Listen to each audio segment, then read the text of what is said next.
Oke, tak dapat dipungkiri semakin banyaknya alat canggih dalam dunia kesehatan ternyata merupakan poin besar loh bagi pengaruh positif dari iptek.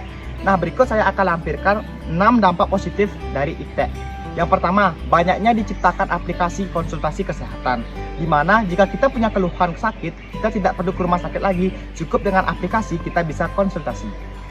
Yang kedua, mempersingkat waktu tunggu pasien, di mana yang dulu itu kan pasien itu ke rumah sakit tuh untuk mengambil nomor antrian. Sekarang kita tidak perlu itu lagi karena sudah menggunakan aplikasi, maka dari itu dia tidak perlu waktu yang lama untuk mengantri.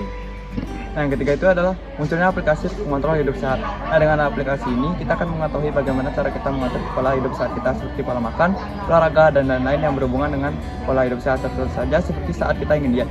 Nah, aplikasi ini bisa ditemukan di smartphone. Kemudian yang keempat itu adalah status kesehatan masyarakat meningkat. Akibat akses yang mudah dan cepat, kemudian teknologi medis yang semakin maju, tentu saja akan meningkatkan status kesehatan di masyarakat. Oke, yang kelima yaitu pekerjaan tenaga medis menjadi lebih struktur. Nah, bagaimana tidak?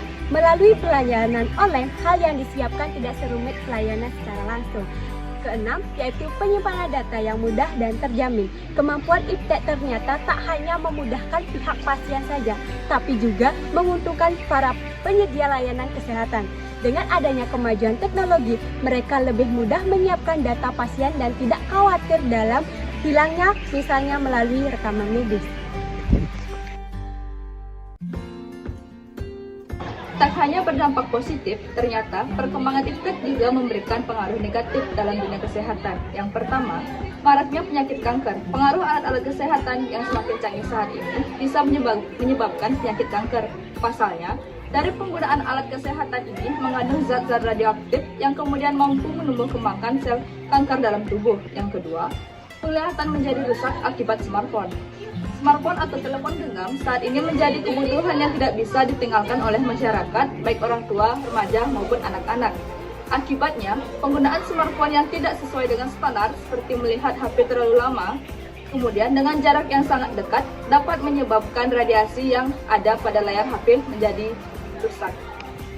Nah, yang ketiga ada kecanduan dan ketergantungan. Selain merusak penglihatan dan mengoperasikan smartphone, juga bisa mengakibatkan kecanduan dan ketergantungan. Contoh nyatanya, saat ini banyak sekali anak-anak yang masih di bawah umur 10 tahun yang tidak bisa lepas dari smartphone. Selain anak kecil, kita sebagai orang dewasa juga secara tidak sadar saat ini tidak bisa jauh dari smartphone. Waktu yang kita habiskan untuk bermain smartphone. Nah, yang keempat, ada banyaknya informasi hoaks terkait dengan kesehatan.